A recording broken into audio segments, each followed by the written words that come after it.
Okay. Somebody else's hero. 5 years of being your glue, being number one son. And then, Happy Christmas, somebody else's hero. The drunken states that helps you create our very own nativity scene of broken dreams and ideas obscene, boiled in absence and hate. I don't quite know what you were thinking when you produced another bastard. Maybe you should have kept it under lock and key. So we wandered and wondered, trying not to see that man in the sky, because I knew what it would mean on Christmas Eve, left with nothing and anger. And then the sideshow unfolded. Refuge, a shelter away from your violence, with others whose dad didn't read the manual. It started off all right, a bit of an adventure, until the day we had to leave, squatting with beans and strangers. So thanks again for your Christmas gift, the everlasting present. Then finally, a home away from home, a fresh start, apart, but a weekend surprise opened my eyes, and for a minute I dreamt again.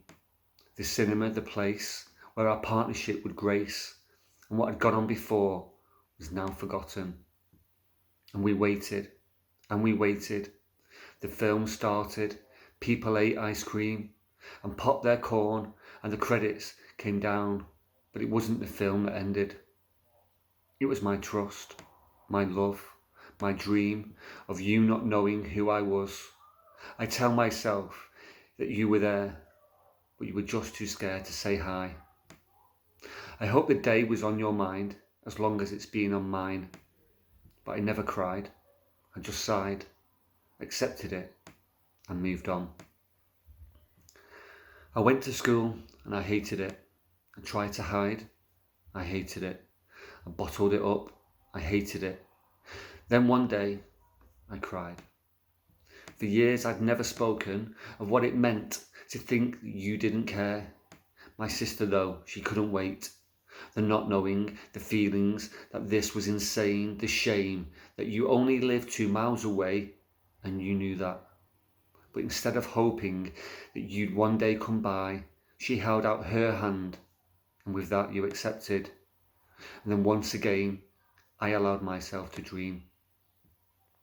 Within what felt like minutes of briefly seeing you through lantern's window, hazy in smoke, just for the pleasure to choke on your fumes. You turned and you slurred, you might as well go. Don't come back, and oh, you have a brother. Ah yes, that gift that caused this rift. Happy Christmas, you aren't my hero. So I never did come back, but my sister, she did. And apparently you asked how I was and what it was I was doing, but you never picked up the phone or came knocking on my door, demanding to mend my ragged dream. So all you had left was to ask about me and what I'd been doing for all these lost years. And then I got a call, not from you, but about you. The news I knew would one day be said, you're dead, asleep in your bed, dreaming perhaps.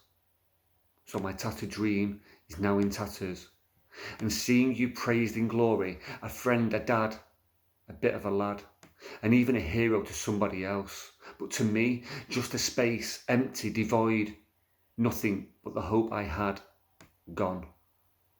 Well, since you asked, let me tell you just what kind of man I am. I'm 40 and married to a beautiful wife, 2 children, a boy, a girl, both out of this world. I teach other kids who are as broken as me, but with the chance to be whatever it is they want to be. You see, I'm proud of me, like I wanted you to be. So everything is all right with me and my world, except for that boy who lost his dream. Cheers.